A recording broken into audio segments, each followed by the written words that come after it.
Hey, my name is Sarah. Today I'm going to be talking to you about my favorite concept in social psychology, the concept of possible selves.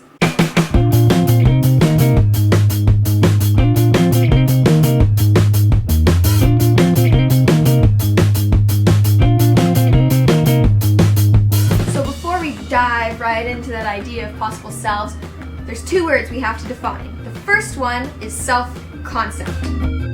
Self-concept. A person's answer to the question, who am I? This could be anything: a sister, best friend, girlfriend, employee, teacher, swimmer, dancer, goalie, or all of the above. The second word we need to define before we jump into possible selves is self-schema. Self-schema. Beliefs about self that organize and guide the processing of self-relevant information. Basically, what's important to pay attention to based on your self-concept. For example, if you're a teacher, you're going to want to know what your students think of you. Now that we have those two definitions under our belt, let's learn what the word possible selves means. Possible selves.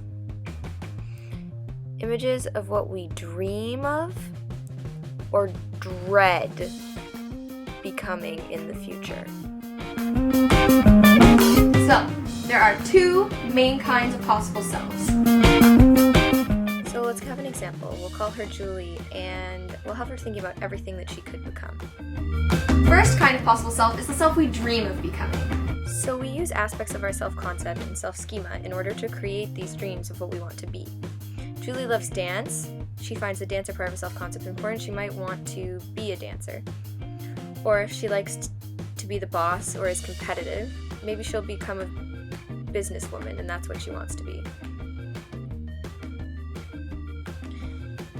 If her answer to the question, who am I, is someone who is family-oriented, then maybe she doesn't want anything more than to just become a mother and take care of her family.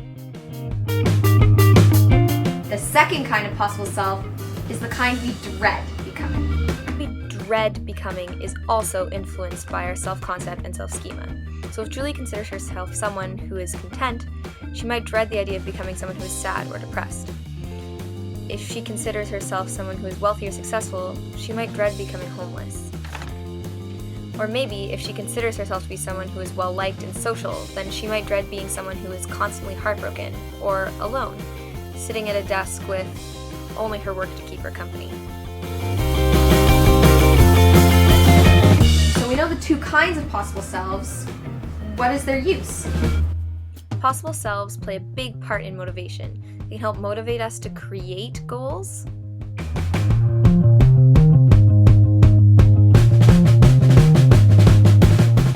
and help motivate us to work towards those goals in order to become the possible self we dream of.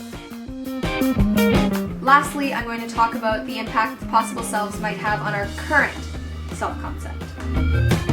So, we know about the two kinds of possible selves and about the roles they play.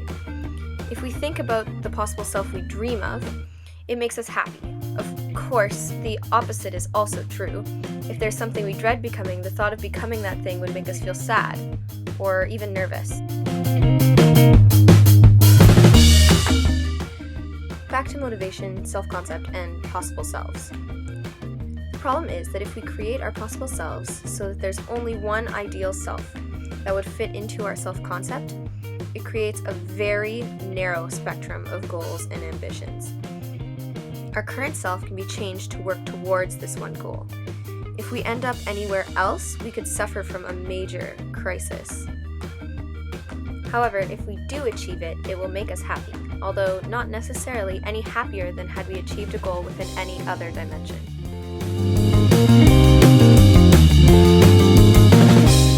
This video was put together using the lecture notes from PSY2110F and the 5th Canadian edition of the Myers-Spencer-Jordan Social Psychology textbook published by McGraw-Hill Ryerson. Thank you for watching.